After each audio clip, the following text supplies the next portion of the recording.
সবাই আমার মা বাবাকে বলে যে তুমি তো তোমার মেয়েকে খুব আদরে রেখেছো, যেটা চাই সঙ্গে সঙ্গে দিয়ে দাও, মুখ ফসকে বলতেই দিয়ে দাও। হ্যাঁ, প্রত্যেক বছর বার্থডে বাইরেতে সেলিব্রেট করছো, 5 স্টারে বার্থডে সেলিব্রেট করতে নিয়ে যাচ্ছ, যেটা চাইছে গয়নাগাটি সব দিয়ে দিচ্ছ, খুব ভালো। হ্যাঁ, আমরা আমাদের মেয়েদেরকে প্রোভাইড করতে পারি না, ঠিক কথা, অ্যাজ আ মিডল ফ্যামিলি আমাদের কাছে এটা বিশালই বড় ব্যাপার। আমার মা বাবা প্রত্যেক বছর গয়না দিচ্ছে আমাকে। হ্যাঁ, প্রত্যেক বছর আমাকে মানে আমার বার্থডে কষ্ট করে হলেও সেলিব্রেট করছে, নিজেরা কষ্ট করে কিন্তু আমাকে কষ্টে রাখে না, সত্যিকারে। আজকে আমি, আমার মা বাবা, মা আমার, বিশেষ করে আমার মা আমার একটু ত্রুটি রাখতে চায় না, কারণ আমার মা যখন কোনো ভ্লগ দেখে বলে দেখ এর পিসিটা কত আদর করছে, দেখ পিসিটা কত ভালোবাসছে, আমার মেয়েটার কোনো দিন আদর পেলো না পিসিদের।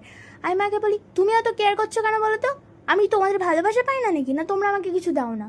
আমার তো আছে, আমার মাসিমণি আছে, কাকু আছে, ভালোবাসে না আমাকে? আমার বাবা আমাকে বলে ওয়েল ডান, জীবনে এরমভাবে এগিয়ে যাও, রিটার্নে কারোর কাছ থেকে কিছু এক্সপেক্ট করো না, but not even the love, ভালোবাসাটাও এক্সপেক্ট করো না, বাট তুমি দিয়ে দাও তাকে। এটাই হলো আসল।